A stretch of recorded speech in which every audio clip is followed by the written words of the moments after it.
সৈয়দ মোহাম্মদ সোহেল সাহেব নোয়াপাড়া ইউনিয়ন পরিষদ।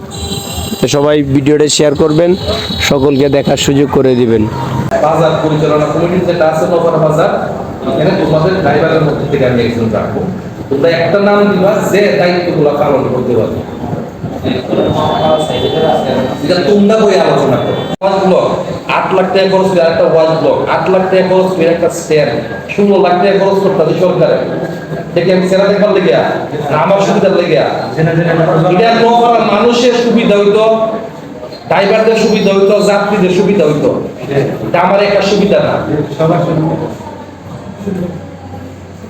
ড্রাইভার যদি কয় যে যাত্রী আইতো না, যাত্রী আইতো না, যে দরকার এ আইতো।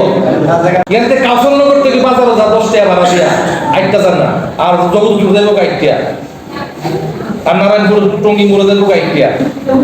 আসসালামু আলাইকুম সুপ্রিয় নোয়াপাড়া ইউনিয়নবাসী, যারা অটো গাড়ি চালান, যারা টমটম চালান, তাদের জন্য অত্যন্ত সুখবরটা হচ্ছে আমাদের নোয়াপাড়া ইউনিয়নের যত টমটম গাড়ি আছে সেই গাড়ির জন্য স্ট্যান্ড তৈরি করা হচ্ছে। এখানে সরকারিভাবে এইখানে খালপাট দিয়া এখানে স্ট্যান্ড তৈরি করা হবে। এখানে নোয়াপাড়া ইউনিয়নের যারা অটো গাড়ি চালান, আপনারা এখানে স্ট্যান্ডে গাড়ি রাখবেন, রাইখে এখানে গাড়ি চালাবেন সুন্দরভাবে।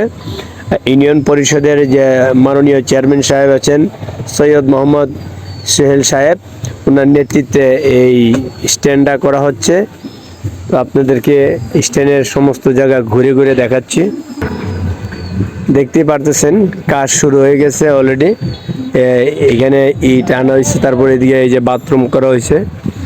এখানে যারা অটো ড্রাইভাররা এখানে স্ট্যান্ডে থাকবো, হ্যাঁ, তাদেরকে এখানে বাথরুম করার জন্য বাথরুম করা হচ্ছে, এবং এখানে স্ট্যান্ডে সুন্দরভাবে এই রাখার জন্য স্ট্যান্ড করা হচ্ছে দীর্ঘমেয়াদী। অর্থাৎ নোয়াপাড়া ইউনিয়নের যত অটো ড্রাইভার আছে তারা সুন্দরভাবে যাতে গাড়ি চালাইতে পারে তার জন্য এই স্ট্যান্ডগুলা করা হচ্ছে।